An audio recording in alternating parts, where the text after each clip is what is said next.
Here are 6 positioning tips to help you win more chess games. The first positioning tip we're going to discuss is known as an outpost, and most often specifically, a knight outpost. An outpost is defined by a piece that is defended by a pawn in your opponent's territory that cannot be easily kicked out by another pawn or piece. In this example, the knight is in black's territory on the d5 square and is defended by 2 pawns. The knight also cannot be easily kicked out by any pawns, and it also cannot be kicked away easily by any bishops or knights. We see here that this knight meets all the criteria for an outpost. The reason why an outpost is so strong is because it's able to control so many squares in your opponent's territory, and black has no way of ever removing this knight, no matter how hard they reasonably try. The only way they can reasonably try is to sacrifice this rook and lose material in order to do so. Because of this, the tip that I have is to recognize when outpost exists for either side, and when you have the ability to set up an outpost, it's something that you should try and set up due to how strong they can be in a position. And if you recognize that your opponent can set up an outpost, you gotta try to not let them set that up. One of the best ways that you can look for outpost opportunities is by looking for either backwards or isolated pawns, such as these 2 pawns, most specifically the d6 pawn. The d6 pawn here is a backwards pawn because there's no pawns that are ever going to be able to protect it. And because of that, we're able to set up our knight in front of this pawn and set up an outpost on that square. So recognizing when an opponent has an isolated or a backwards pawn can help you recognize when you can set up a knight outpost. The next positioning tip I want to discuss is known as a fianchettoed bishop. A fianchettoed bishop is a bishop that's set up on one of the long diagonals on the board, like this g7 bishop. It can also be set up on this light square diagonal from a8 to h1.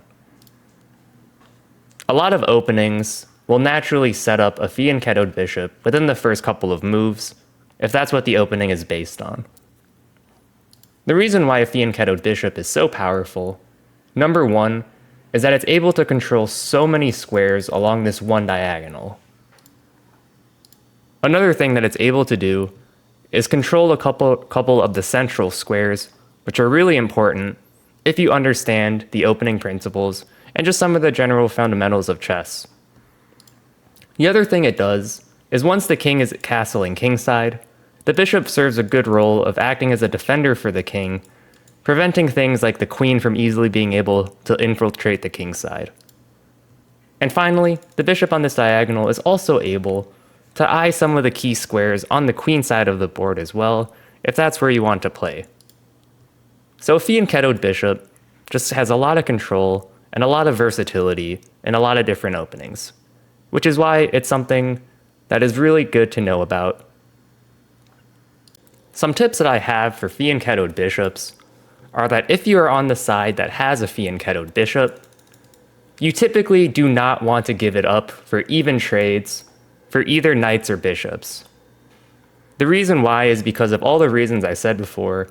This bishop often serves as the most important minor piece on your side of the board.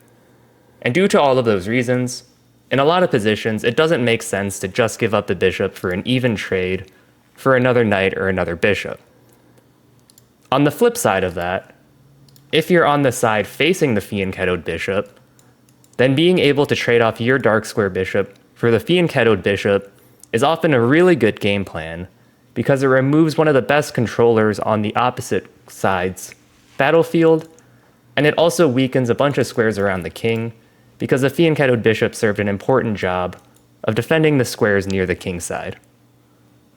The next positioning tip I want to discuss is known as rooks on the 7th rank, if you're the white pieces, or rooks on the 2nd rank if you're the black pieces. There's a couple reasons why that these rooks are so powerful.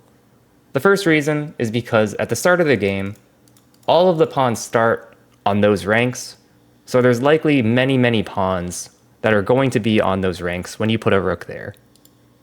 In this specific position, this rook is able to tie down black's rook to defending the b7 pawn, and black's king to defending the f7 pawn. The other thing that a rook on the 7th rank is able to do is it stops black's king from being able to move up the board and improve its king activity, which you would know if you've seen my tips in endgames.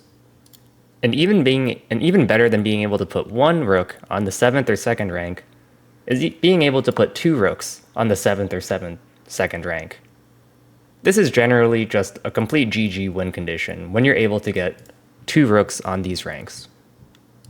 One tactic that's really good to know about is called the rook shuffle checkmate, where sometimes if the king gets boxed in, like in this scenario, both of your rooks are able to actually deliver a checkmate together because the king is boxed in certain situations.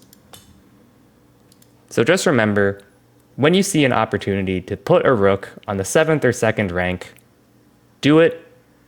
And when you can see that there's an opportunity for your opponent to do it, it's something that you should try and prevent because they are just so powerful. The fourth tip we're going to talk about for today's video is known as the Luft square or the escape square. It's specifically known to counter back rank checkmates.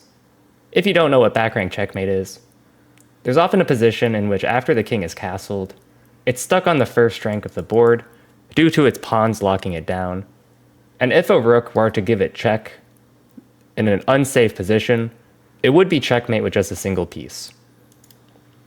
What we can do to prevent back rank mate from ever happening is creating an escape square, simply by just pushing one of these pawns in front of the king, so that if the rook ever comes and gives the check, we can just run to the escape square, and this rook is never going to checkmate us.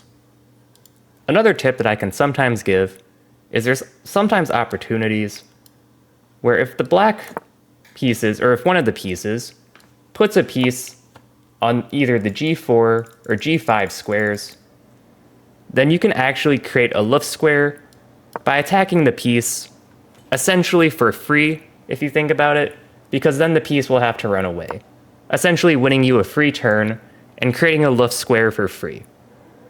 So, in certain situations, when you see a piece on the g4 square if you're white, or the g5 square if you're black, you sometimes have an opportunity to get a free turn and create a Luft square so you never have to worry about back rank mate for the entire game.